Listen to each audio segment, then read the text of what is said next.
Hello guys, welcome to my channel. आप कुछ दिन से नोटिस कर रहा हूँ मैं चैनल का नाम नहीं ले रही। मैं सोच रही कि कुछ और रख दिया जाए, क्योंकि अ, ये तो मजाक में रखा हुआ था। पता नहीं कैसा थोड़ा सा अलग टाइप का रखूँ शायद। वैसे तो एक वोट मुझे आया है जो मैंने पूछा था और उन्होंने कहा आई डोंट केयर, जो कि मैंने मजाक में डाला था। और सीरियसली मैंने खुद के लिए भी वो ऑप्शन डाला हुआ था, आई डोंट केयर वाला, क्योंकि मुझे भी केयर नहीं था कि कुछ भी नाम रख दो। चलो कोई बात नहीं। एनीवेज, आते हैं अपने इस आर्ट वर्क की तरफ। तो फिर सिंपल सा दिखने वाला एक मैंने लैंडस्केप यानी कि सी स्केप यानी कि ओशियन वाली सीनरी ली हुई है। और एज कह सकते हो रेफरेंस पिक्चर, क्योंकि इसमें मैंने इतने बदलाव कर दिए कि ये दोनों साथ में रखे जाएं तो एक दूसरे के मौसेरे भाई भी नहीं लगेंगे।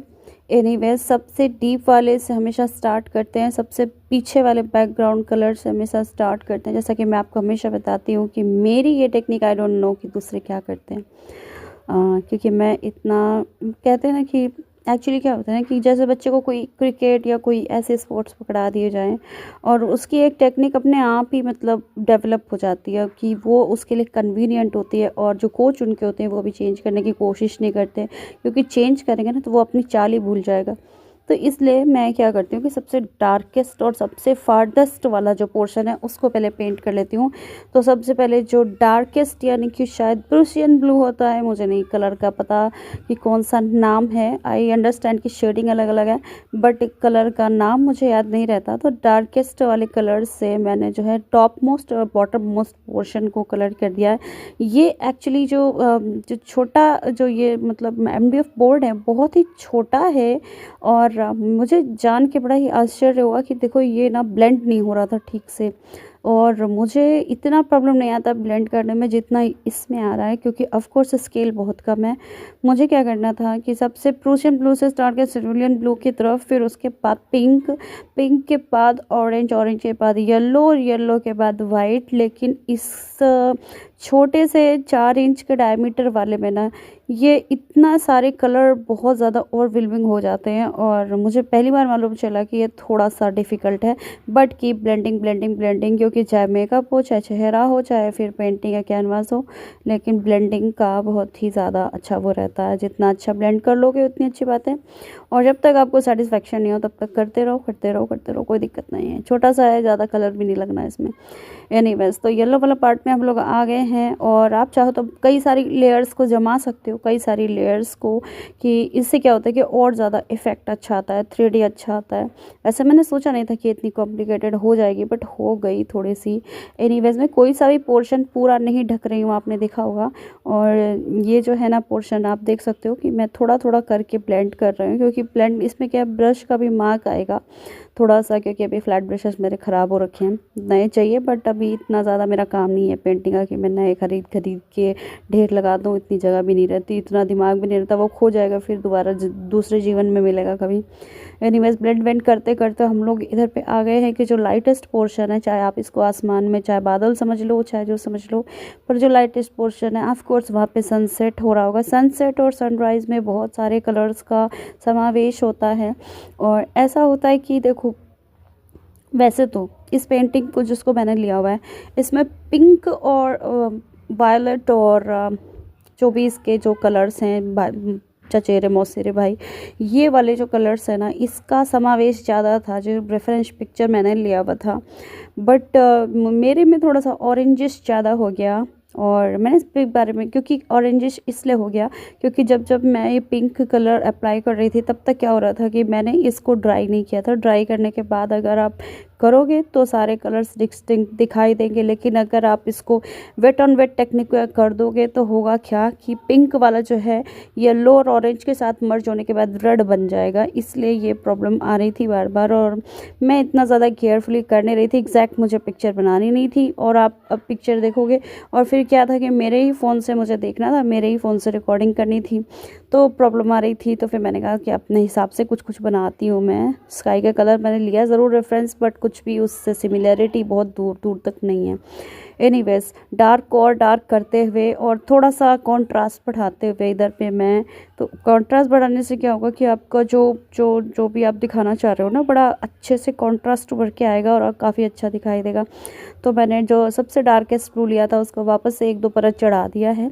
और इसके बाद भी अभी लाइट ब्लू जो मैंने आपको कहा था कि सिरुलियन ब्लू है शायद, पता नहीं, वो वाला जो है लगा के इसके बीच में, और फिर से मैं जो है सारे कलर्स रिपीट करूँगी ताकि ये थोड़े से और ब्लेंडेड दिखाई दें, थोड़ा सा तो सामंजस्य दिखाई दे, कि ऐसा ना हो कि सब अपनी अपनी लेके भाग रहे हैं।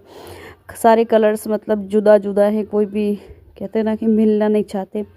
एनीवेज, अभी भी आपको सब्जेक्ट पता ही नहीं होगा कि ये बन क्या रहा है। बेसिकली आप समझ गए होगे कि सनसेट वाले कलर्स हैं या सनराइज़ वाले कलर्स हैं। देखो, सनराइज़ और सनसेट में नेचुरली क्या होता है कि सनराइज़ में आपको पिंक कलर देखने मिलते हैं, और नेचुरली मतलब हमेशा हर बार ऐसा नहीं होता।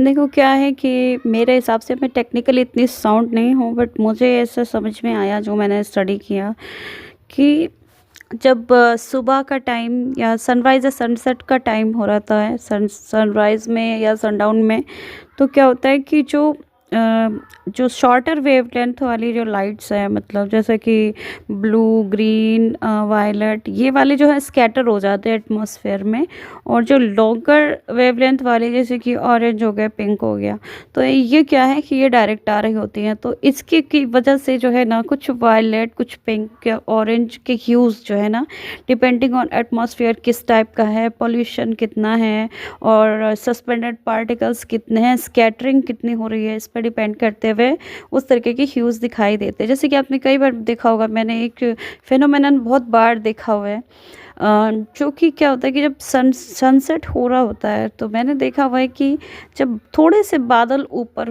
ओवरहेड होते हैं, जो कि कई बार ऐसा मैंने देखा है, विटनेस किया हुआ है, तो जितना सनसेट के टाइम लाइट होती है ना, वो सनडाउन पूरा हो जाएगा, मतलब हराइज़न जहाँ पे आप खड़े हो उसके पर्सपेक्टिव में जो हराइज़न है वहाँ पे सनडाउन हो चुका, आपको वहाँ हराइज़न में सन नहीं दिखाई दे रहा। बट जो क्लाउड्स हैं, जो कि ऑलमोस्ट 1 किलोमीटर ऊपर होंगे आपके हेड के, आपके लेवल के, उन पर से सनलाइट रिफ्लेक्ट हो रही होती है, तो एटमॉस्फेयर में पूरा डिस्पर्स हो जाती है।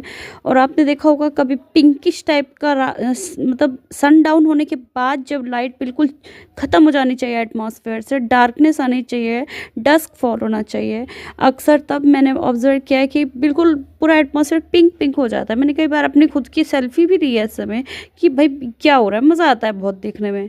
मतलब जब एटमॉस्फेयर के जो चेंजेस हैं ना, मुझे बहुत अच्छे लगते हैं ये सब ऑब्जर्व करना, क्योंकि मेन यही तो है मतलब बेसिकली हमारी लाइफ में, इसी को तो हम अप्रिशिएट कर सकते हैं। हाँ, ऑफ कोर्स सक्सेस, फेलियर्स, ये सब चलता रहता है ज़िंदगी में, बट ये जो कुछ कॉन्स्टेंट्स हैं ना जो प्रकृति के हैं, इनको भी ऑब्जर्व करना चाहिए, क्योंकि हम एज ह्यूमन सेंसेस जब हम लेके आए हुए हैं, तो इनको ऑब्जर्व करने में भी मज़ा आना चाहिए कि हम अभी कर सकते हैं। वरना जब हमारे अगर सेंसेस नहीं हो, आइज़ नहीं हो, दिखाई ना दे, हमें सुनाई नहीं दे, बारिश फील नहीं हो, तो फिर क्या ही मज़ा आएगा।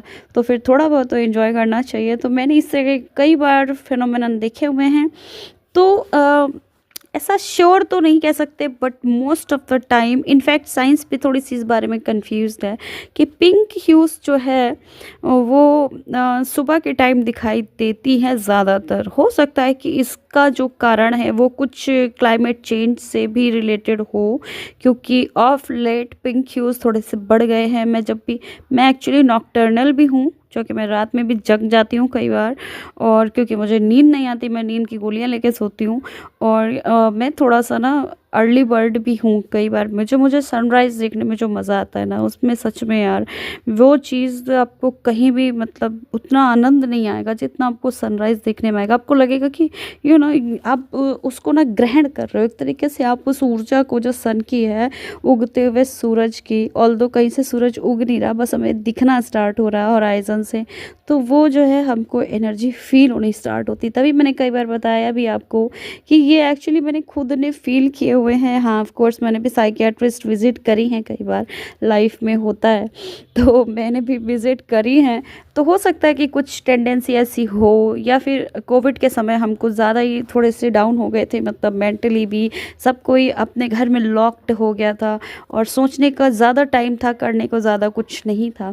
तो उस टाइम हम लोगों ने ना आत्म रिफ्लेक्शन करना चालू कर दिया कि यार क्या-क्या है, क्या-क्या नहीं है। मतलब कहते हैं ना कि इन्वेंटरी काउंट करते हैं ना, जब कभी राशन कम पड़ जाता है, पैसे काउंट करते हैं, बजट काउंट करते हैं, जब महीने का अंत आ रहा होता है, सभी लोग करते हैं ज़्यादातर। मतलब मैं तो नहीं करती हूँ, बट मैं थोड़ी-सी लापरवाह हूँ, बट करते हैं लोग कई बारी, है ना? तो ये जो है ना चीज़ें, इसके बाद जो है ना आदमी अपने जब मेंटल से ज़्यादा कनेक्ट करता है, मतलब अपने इनर सेल्फ से ज़्यादा कनेक्ट करता है, ज़्यादा फ्री होता है, मतलब खाली दिमाग होता है उसका, तो उसके बाद सोचने के लिए तरह-तरह की चीज़ें होती हैं।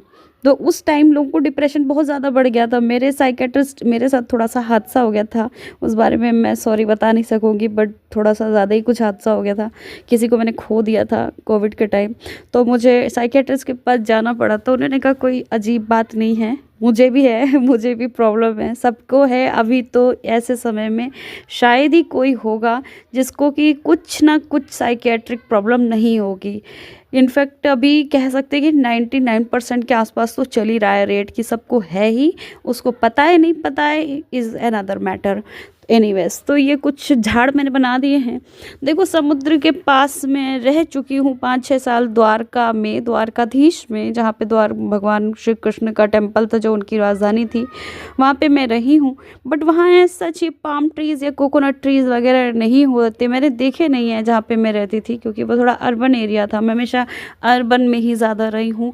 बट हाँ, मुझे केरला जैसे जो बैक वाटर्स वगैरह है ना, उस टाइप के एरियाज़ बहुत अच्छे लगते हैं। ऑफ़ कोर्स आपको मैं हमेशा बताती हूँ, रट रही हूँ मैं इस बात को, कि मैं कभी शायद जाऊँगी नहीं, क्योंकि मुझे पता है कि मैं इतना अडैप्ट नहीं कर पाऊँगी, ना ही मेरी जाने की इच्छा होती है। बट हाँ, मुझे फ़ोटोज़ को कैद करना और इस तरीके की चीज़ें को देखना, निहारना, ये ज़्यादा अच्छा लगता है, rather than going there and observing and feeling it yourself. तो इस तरीके की चीज़ें हैं। एनीवेज़, थोड़ा-सा लहरों पे आ जाते हैं। लहरों को स्क्विगल्स थोड़े से बनाने रहते, कि मतलब आपने कभी देखा होगा कि रिसीडिंग जो लहरें होती हैं, वो जब रिसीड कर रही होती है, तो झाग जो पोर्शन होता है ना, जो वाइट जो मैं अभी बना रही हूँ, तो एक तो जो डार्केस्ट पार्ट है, ये मैं शैडोज़ बना रही हूँ, ठीक है? और जो थोड़ा लाइटर पार्ट है ना, वो उसका झाग वाला पोर्शन है, या फिर आप कह सकते हो मेरा रिफ्लेक्शन है सनलाइट का, डूबती हुई सनलाइट का, ये भी कह सकते हो। और जब वाटर रिसीड हो रहा होता है, सैंड को टच करने के बाद, जब वाटर, ये वाला जो पोर्शन अभी मैंने स्टार्ट किया है, जब वाटर रिसीड कर रहा होता है, तो हमेशा से मैं ऑब्जर्व किया हुआ है कि स्क्विगल्स जैसे, मतलब कि राउंड राउंड टाइप के फिगर, या रेक्टेंगुलर, मतलब हेक्सागन टाइप के फिगर्स टाइप के आपको दिखाई देंगे, जैसे कि झाग डिस्पर्स हो रहा है, वापस जा रहा है समुद्र की तरफ। तो मैंने किसी एक अच्छे पेंटर से ये वर्ड लर्न किया एक्चुअली। पहले जब मैं बहुत सालों पहले मैंने देखा था, तब मैंने ये लर्न किया कि इसमें स्क्विगल्स बनाना है आपको, कि मतलब ऐसे ऐसे, आपसे देख लेना अभी आप क्या मैं बनाने जा रही हूँ।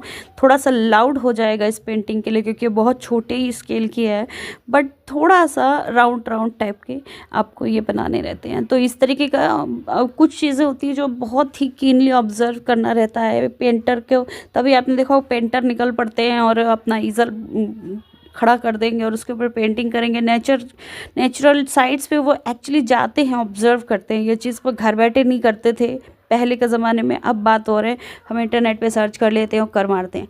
एनीवेज़, देखो मैंने इसमें थोड़ा सा गड़बड़ कर दिया, क्योंकि मुझे ऐसा लग रहा है कि ऑरेंज लाइट ना करके रिफ्लेक्टिव मैं कुछ थोड़ी सी येलोइश पिंकिश टाइप की करती तो अच्छा रहता। बट एनीवेज़, एक छोटे से कैनवास पे, एक छोटे से पीस पे, एमडीएफ पे मैं क्या कर डालूँ, मतलब कितना इसके साथ अत्याचार करूँ।